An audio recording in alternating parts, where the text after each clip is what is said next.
మీద అవినీతి చేసిండు వట్టజానయ్య అని ఒక వట్టజానయ్యను కార్నర్ చేసుకుని ప్రభుత్వాలు రెడ్డి సామాజిక వర్గం పనిచేస్తూ ఉన్నది. కానీ సార్ సిరంజులు సార్ గారికి ఈ స్కామ్ మొత్తం కూడా మంత్రి గారు ఉత్తమ్ కుమార్ రెడ్డి గారు మాటల్లోనే ఆయన పత్రికా ముఖంగా చెప్పిండు 13,399.74 కోట్ల అవినీతి జరిగింది మిత్రులారా. 13,000 కోట్ల 399.71 కోట్ల అవినీతి జరిగితే ప్రభుత్వము స్పందించి ప్రభుత్వం తెలిసిన తర్వాత ఆ అధికారులను పిలిచి వార్నింగ్ ఇచ్చిన తర్వాత రికవరీ ఎంత చేసిరు అంటే 3,572 కోట్లు ఇంకా రావాలి అది ఇంతవరకు కూడా ప్రభుత్వం అవినీతి ఎవరు చేసిరో ఇంకా ఇంతవరకు కూడా కాంగ్రెస్ పార్టీ ప్రభుత్వం చెప్తలేదు. అది దాని మీద సారు క్లారిటీ ఇస్తారు. చిరంజీవి సారు మాట్లాడే ముందు బ్లూ ఇండియా పార్టీ వ్యవస్థాపక అధ్యక్షులు బొంగు ప్రసాద్ గౌడ్ గారు మాట్లాడాల్సింది చెప్తారు.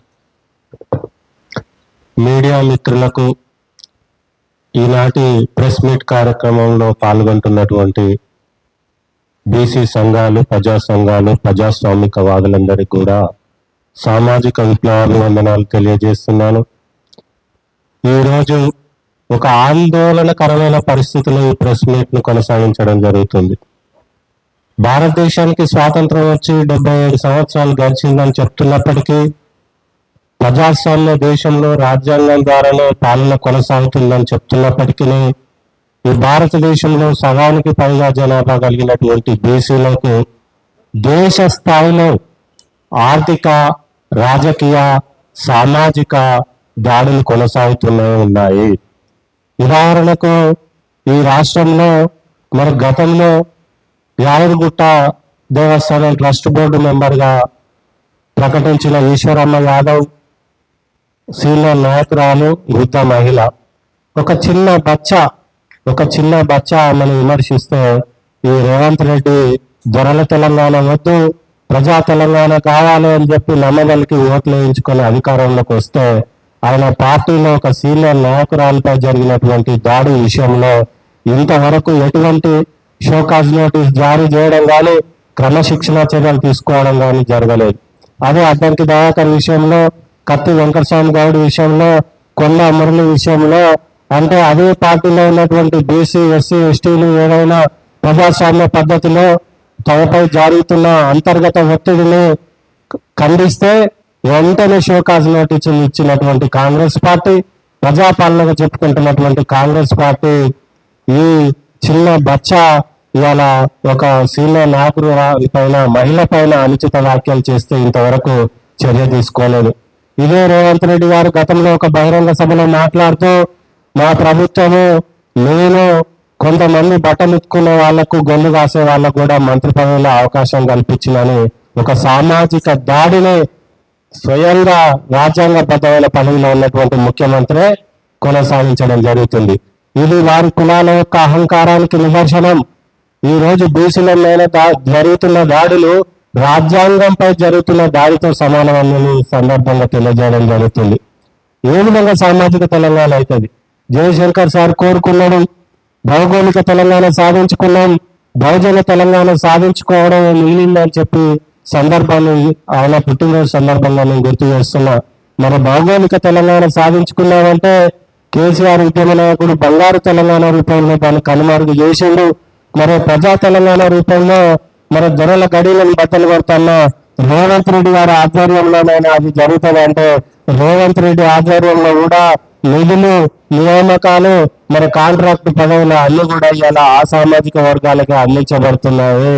అంటే బీసీలు 42% కాంట్రాక్టర్లు కాలే, 42% స్థానిక సంస్థల ఎన్నికల్లో ప్రజాప్రతినిధులు కాలే.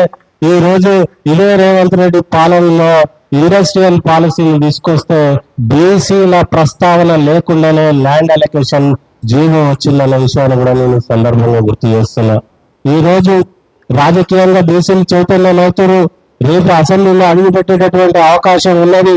అదే రెడ్ల జిల్లా, నల్లగొండ జిల్లాలో నుంచి వట్టజానయ్య యాదవ్ ఇవాళ బీసీలను చైతన్యం చేసి ఎన్నికల్లో పోటీ చేసి మరి రేపు అధికారంలోకి, అసెంబ్లీలోకి వచ్చేటటువంటి అవకాశం ఉందని ఆయన పైన ఉద్దేశపూర్వకమైనటువంటి దాడులను కొనసాగిస్తుండడాన్ని నేను బ్లూ ఇండియా పార్టీ ద్వారా పూర్తిగా ఖండిస్తున్నా. ఈ రాష్ట్రంలో ఎన్ని మిల్లులు ఉన్నాయి, ఎన్ని మిల్లుల పైన మీరు సోదాలు చేశారు, ఎంత అవినీతిని బయట పెట్టారు, అసలు ఈ రోజు 2 కోట్ల అవినీతి ఈ రాష్ట్రంలో జరిగిందంటే అధికార వ్యవస్థ ఏం చేస్తున్నట్టు, అధికార వ్యవస్థ కళ్ళు మూసుకుంటే నీ ప్రభుత్వ పాలన ఏం చేస్తున్నట్టు, నువ్వు ఏం పాలిస్తున్నట్టు అని కూడా ఈ సందర్భంగా నేను నిలదీస్తున్నా. దీనికి నైతిక బాధ్యత మీరు కూడా వహించాలి. ఇన్ని వేల కోట్ల అవినీతి జరిగినప్పుడు, మరి మీ పాలనలో జరుగుతున్నప్పుడు ఇవాళ సంబంధిత మంత్రి ఎందుకు రాజీనామా చేయకూడదు, దాన్ని ఎందుకు మీరు పర్యవేక్షణలో ఉంచకూడదో ఒకసారి సమాధానం చెప్పవలసినటువంటి అవసరం ఉన్నది. కాబట్టి మిత్రులారా, బీసీలకు రాజ్యాధికారం ద్వారానే అన్ని సమస్యలకు పరిష్కారం దొరుకుతుంది. కాంగ్రెస్, బీజేపీ, బీఆర్ఎస్ పార్టీలు ఏవి కూడా మన వర్గాల చేత స్థాపింపబడలేదు. కాబట్టి అవి అధికారంలోకి రాగానే వారి వర్గాల ప్రయోజనాల కోసం పనిచేస్తున్నాయి అన్న విషయాన్ని ఈ సందర్భంగా గుర్తు చేయడం జరుగుతుంది. ఒట్టజానేను ఇవాళ కేసు పెట్టి వేధిస్తున్నారు, ఒట్టజానే ఫ్యామిలీ పైన కూడా కేసు పెట్టి వేధిస్తున్నారు. మీరు లీగల్ గా జరిగినటువంటి అవినీతిని రికవరీ చేసే క్రమంలో న్యాయబద్ధంగా వెళ్ళడంలో తప్పలేదు, కానీ కుటుంబ సభ్యులను వేధించడం అనేది సరి అయిన చర్య కాదు.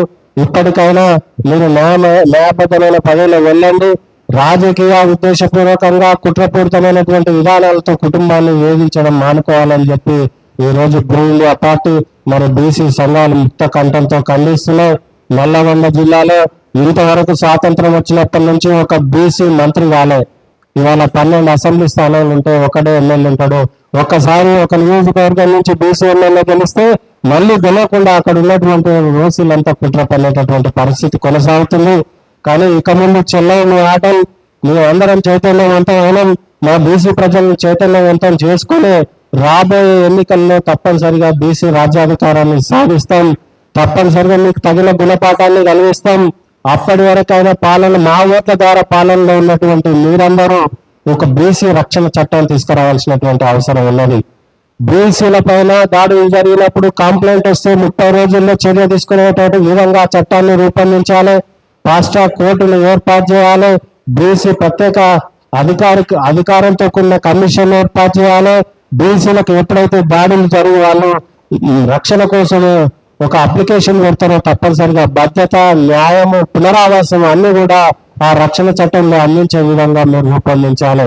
అధికారంలోకి వస్తే ఎలాగో మేమే చేసుకుంటాం చట్టాలు, కానీ మా ఓట్లతోటి గెలిచినటువంటి మీరు ఇంకా 2-3 సంవత్సరాల అధికారంలో ఉండేటటువంటి అవకాశం ఉంది. కాబట్టి ఈ దాడులకు స్వస్తి పలకాలు అంటే పులి స్టాప్ పడాలంటే తక్షణమే మీరు ల్యాండ్ ఆర్డర్ సమీక్షా సమావేశాన్ని నిర్వహించి బీసీలపై జరుగుతున్న దాడులపైన ఒకసారి ఒక పునఃసమీక్ష చేయాలి.